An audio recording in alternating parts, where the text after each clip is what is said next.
Our last day in camp arrived. As the battlefront came nearer, mass transports had taken nearly all the prisoners to other camps.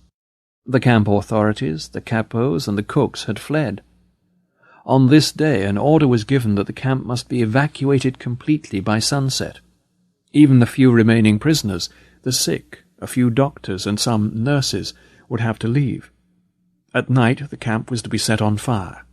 In the afternoon the trucks which were to collect the sick had not yet appeared. Instead, the camp gates were suddenly closed and the barbed wire closely watched, so that no one could attempt an escape. The remaining prisoners seemed to be destined to burn with the camp. For the second time my friend and I decided to escape. We had been given an order to bury 3 men outside the barbed wire fence. We were the only 2 in camp who had strength enough to do the job. Nearly all the others lay in the few huts which were still in use, prostrate with fever and delirium. We now made our plans. Along with the first body we would smuggle out my friend's rucksack, hiding it in the old laundry tub which served as a coffin. When we took out the second body, we would also carry out my rucksack, and on the third trip we intended to make our escape. The first 2 trips went according to plan. After we returned, I waited while my friend tried to find a piece of bread so that we would have something to eat during the next few days in the woods. I waited. Minutes passed. I became more and more impatient as he did not return. After 3 years of imprisonment, I was picturing freedom joyously, imagining how wonderful it would be to run toward the battlefront. But we did not get that far. The very moment when my friend came back, the camp gate was thrown open. A splendid aluminium-coloured car on which were painted large red crosses slowly rolled onto the parade ground. A delegate from the International Red Cross in Geneva had arrived, and the camp and its inmates were under his protection. The delegate billeted himself in a farmhouse in the vicinity in order to be near the camp at all times in case of emergency. Who worried about escape now? Boxes with medicines were unloaded from the car, cigarettes were distributed, we were photographed, and joy reigned supreme. Now there was no need for us to risk running toward the fighting line. In our excitement, we had forgotten the third body, so we carried it outside and dropped it into the narrow grave we had dug for the 3 corpses. The guard who accompanied us, a relatively inoffensive man, suddenly became quite gentle. He saw that the tables might be turned and tried to win our goodwill. He joined in the short prayers that we offered for the dead men before throwing soil over them. After the tension and excitement of the past days and hours, those last days in our race with death, the words of our prayer asking for peace were as fervent as any ever uttered by the human voice. And so the last day in camp passed in anticipation of freedom. But we had rejoiced too early. The Red Cross delegate had assured us that an agreement had been signed and that the camp must not be evacuated. But that night the SS arrived with trucks and brought an order to clear the camp. The last remaining prisoners were to be taken to a central camp, from which they would be sent to Switzerland within 48 hours to be exchanged for some prisoners of war. We scarcely recognized the SS.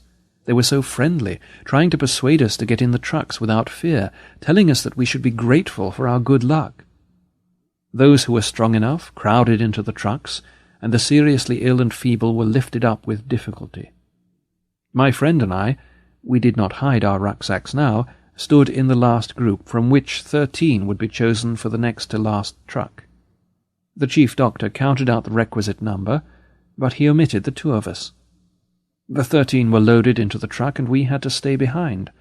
Surprised, very annoyed and disappointed, we blamed the chief doctor, who excused himself by saying that he had been tired and distracted. He said that he had thought we still intended to escape. Impatiently we sat down, keeping our rucksacks on our backs, and waited with the few remaining prisoners for the last truck. We had to wait a long time. Finally we lay down on the mattresses of the deserted guard-room, exhausted by the excitement of the last few hours and days, during which we had fluctuated continuously between hope and despair. We slept in our clothes and shoes, ready for the journey. The noise of rifles and cannons woke us. The flashes of tracer bullets and gunshots entered the hut. The chief doctor dashed in and ordered us to take cover on the floor. One prisoner jumped on my stomach from the bed above me and with his shoes on. That awakened me all right. Then we grasped what was happening. The battlefront had reached us. The shooting decreased and morning dawned. Outside on the pole at the camp gate, a white flag floated in the wind. Many weeks later, we found out that even in those last hours, fate had toyed with us few remaining prisoners. We found out just how uncertain human decisions are, especially in matters of life and death. I was confronted with photographs which had been taken in a small camp not far from ours. Our friends who had thought they were travelling to freedom that night had been taken in the trucks to this camp, and there they were locked in the huts and burned to death. Their partially charred bodies were recognizable on the photograph. I thought again of death in Tehran. Apart from its role as a defensive mechanism, the prisoner's apathy was also the result of other factors. Hunger and lack of sleep contributed to it, as they do in normal life also, and to the general irritability which was another characteristic of the prisoner's mental state. The lack of sleep was due partly to the pestering of vermin which infested the terribly overcrowded huts because of the general lack of hygiene and sanitation. The fact that we had neither nicotine nor caffeine also contributed to the state of apathy and irritability. Besides these physical causes, there were mental ones, in the form of certain complexes. The majority of prisoners suffered from a kind of inferiority complex. We all had once been, or had fancied ourselves to be, somebody. Now we were treated like complete nonentities. The consciousness of one's inner value is anchored in higher, more spiritual things and cannot be shaken by camp life, but how many free men, let alone prisoners, possess it? Without consciously thinking about it, the average prisoner felt himself utterly degraded. This became obvious when one observed the contrasts offered by the singular sociological structure of the camp. The more prominent prisoners, the capos, the cooks, the storekeepers, and the camp policemen, did not, as a rule, feel degraded at all, like the majority of prisoners, but on the contrary, promoted. Some even developed miniature delusions of grandeur. The mental reaction of the envious and grumbling majority toward this favoured minority found expression in several ways, sometimes in jokes. For instance, I heard one prisoner talk to another about a capo, saying, "Imagine, I knew that man when he was only the president of a large bank. Isn't it fortunate that he has risen so far in the world?"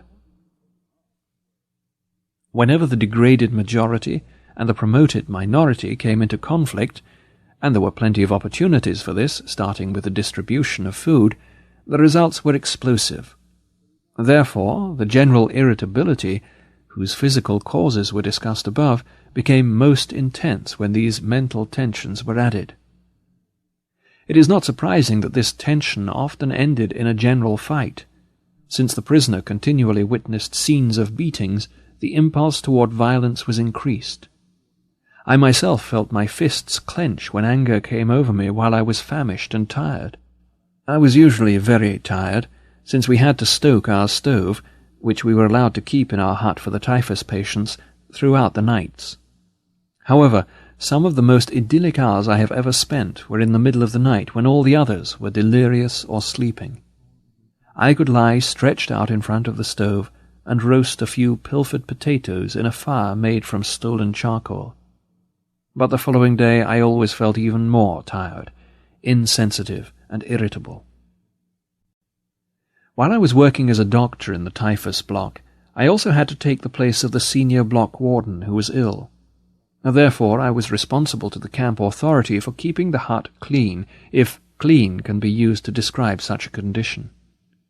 The pretense at inspection to which the hut was frequently submitted was more for the purpose of torture than of hygiene. More food and a few drugs would have helped, but the only concern of the inspectors was whether a piece of straw was left in the centre corridor, or whether the dirty, ragged, and verminous blankets of the patients were tucked in neatly at their feet. As to the fate of the inmates, they were quite unconcerned. If I reported smartly, whipping my prison cap from my shorn head and clicking my heels, Hut number 6/9, 52 patients, 2 nursing orderlies and 1 doctor. They were satisfied, and then they would leave. But until they arrived, often they were hours later than announced, and sometimes did not come at all, I was forced to keep straightening blankets, picking up bits of straw which fell from the bunks, and shouting at the poor devils who tossed in their beds and threatened to upset all my efforts at tidiness and cleanliness. Apathy was particularly increased among the feverish patients, so that they did not react at all unless they were shouted at. Even this failed at times, and then it took tremendous self-control not to strike them. For one's own irritability took on enormous proportions in the face of the other's apathy, and especially in the face of the danger, that is, the approaching inspection, which was caused by it. In attempting this psychological presentation and a psychopathological explanation of the typical characteristics of a concentration camp inmate, I may give the impression that the human being is completely and unavoidably influenced by his surroundings. In this case, the surroundings being the unique structure of camp life, which forced the prisoner to conform his conduct to a certain set pattern. But what about human liberty? Is there no spiritual freedom in regard to behavior and reaction to any given surroundings? Is that theory true which would have us believe that man is no more than a product of many conditional and environmental factors, be they of a biological, psychological, or sociological nature? Is man but an accidental product of these? Most important, do the prisoner's reactions to the singular world of the concentration camp prove that man cannot escape the influences of his surroundings? Does man have no choice of action in the face of such circumstances? We can answer these questions from experience as well as on principle. The experiences of camp life show that man does have a choice of action. There were enough examples, often of a heroic nature, which proved that apathy could be overcome, irritability suppressed. Man can preserve a vestige of spiritual freedom, of independence of mind, even in such terrible conditions of psychic and physical stress. We who lived in concentration camps can remember the men who walked through the huts, comforting others, giving away their last piece of bread. They may have been few in number, but they offer sufficient proof that everything can be taken from a man but one thing, the last of the human freedoms, to choose one's attitude in any given set of circumstances, to choose one's own way. And there were always choices to make. Every day, every hour offered the opportunity to make a decision which determined whether you would or would not submit to those powers which threatened to rob you of your very self, your inner freedom, which determined whether or not you would become the plaything of circumstance, renouncing freedom and dignity to become moulded into the form of the typical inmate. Seen from this point of view, the mental reactions of the inmates of a concentration camp must seem more to us than the mere expression of certain physical and sociological conditions. Even though conditions such as lack of sleep, insufficient food, and various mental stresses may suggest that the inmates were bound to react in certain ways, in the final analysis it becomes clear that the sort of person the prisoner became was the result of an inner decision, and not the result of camp influences alone. Fundamentally, therefore, any man can, even under such circumstances, decide what shall become of him, mentally and spiritually. He may retain his human dignity even in a concentration camp. Dostoevsky said once, "There is only one thing that I dread, not to be worthy of my sufferings." These words frequently came to my mind after I became acquainted with those martyrs whose behavior in camp, whose suffering and death, bore witness to the fact that the last inner freedom cannot be lost. It can be said that they were worthy of their sufferings. The way they bore their suffering was a genuine inner achievement. It is this spiritual freedom, which cannot be taken away, that makes life meaningful and purposeful. An active life serves the purpose of giving man the opportunity to realize values in creative work, while a passive life of enjoyment affords him the opportunity to obtain fulfillment in experiencing beauty, art, or nature. But there is also purpose in that life which is almost barren of both creation and enjoyment, and which admits of but one possibility of high moral behavior, namely, in man's attitude to his existence, an existence restricted by external forces. A creative life and a life of enjoyment are banned to him. But not only creativeness and enjoyment are meaningful. If there is a meaning in life at all, then there must be a meaning in suffering. Suffering is an ineradicable part of life, even as fate and death. Without suffering and death, human life cannot be complete. The way in which a man accepts his fate and all the suffering it entails, the way in which he takes up his cross, gives him ample opportunity, even under the most difficult circumstances, to add a deeper meaning to his life. It may remain brave, dignified, and unselfish. Or in the bitter fight for self-preservation he may forget his human dignity and become no more than an animal. Here lies the chance for a man either to make use of, or to forego the opportunities of attaining the moral values that a difficult situation may afford him. And this decides whether he is worthy of his sufferings or not. Do not think that these considerations are unworldly, or too far removed from real life. It is true that only a few people are capable of reaching such high moral standards. Of the prisoners, only a few kept their full inner liberty and obtained those values which their suffering afforded. But even one such example is sufficient proof that man's inner strength may raise him above his outward fate. Such men are not only in concentration camps. Everywhere man is confronted with fate, with the chance of achieving something through his own suffering. Take the fate of the sick, especially those who are incurable.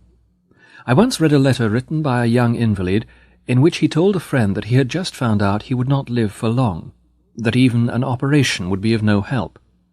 He wrote further that he remembered a film he had seen in which a man was portrayed who waited for death in a courageous and dignified way. The boy had thought it a great accomplishment to meet death so well. Now, he wrote, fate was offering him a similar chance. Those of us who saw the film called Resurrection, taken from a book by Tolstoy years ago, may have had similar thoughts. Here were great destinies and great men. For us, at that time, there was no great fate. There was no chance to achieve such greatness.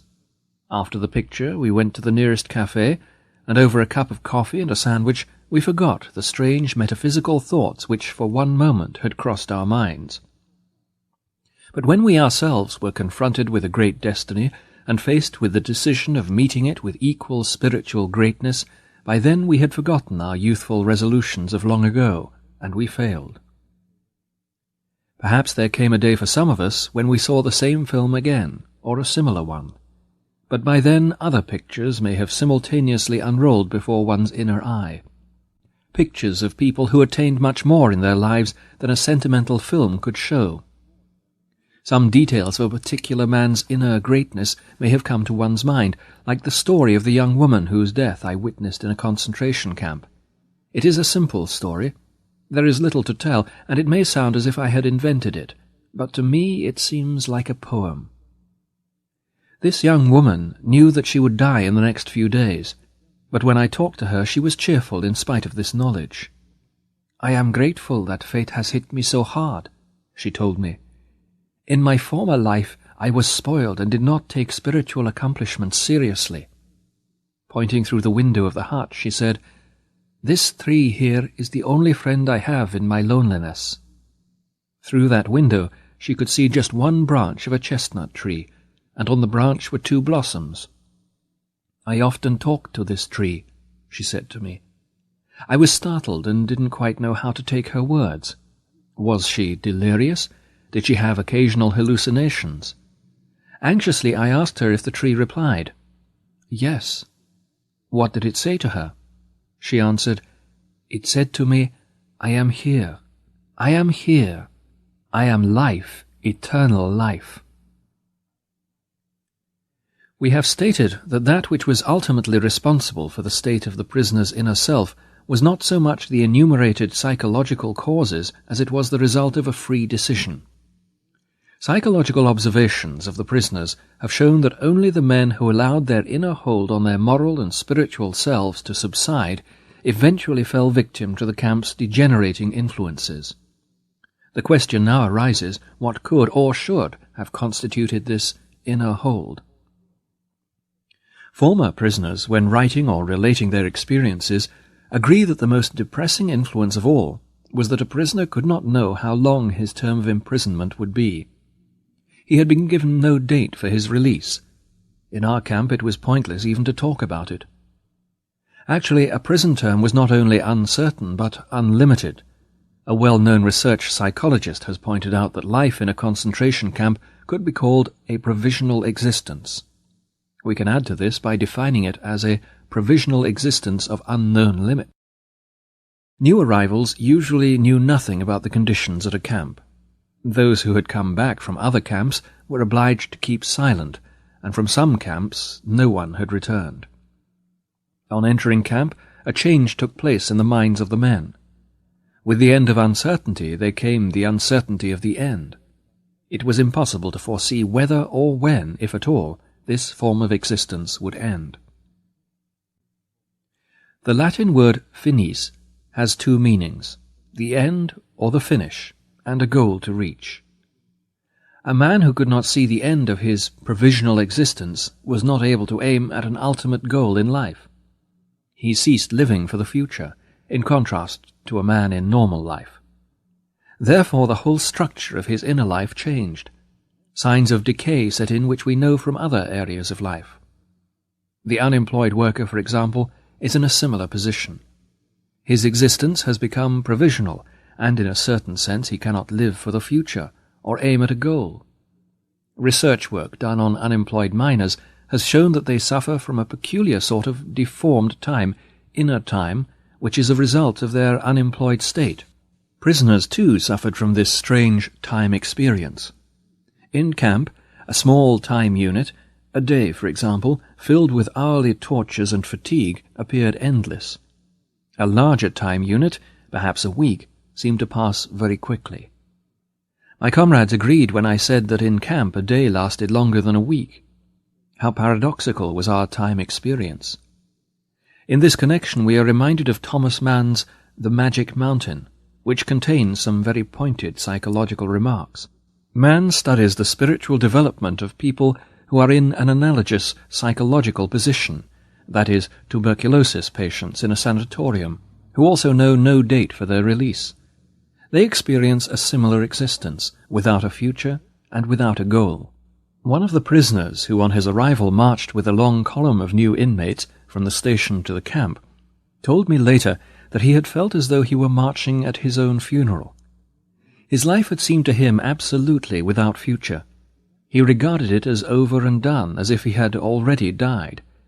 This feeling of lifelessness was intensified by other causes. In time, it was the limitlessness of the term of imprisonment which was most acutely felt. In space, the narrow limits of the prison. Anything outside the barbed wire became remote, out of reach, and in a way unreal. The events and the people outside, all the normal life there, had a ghostly aspect for the prisoner. The outside life, that is, as much as he could see of it, appeared to him almost as it might have to a dead man who looked at it from another world.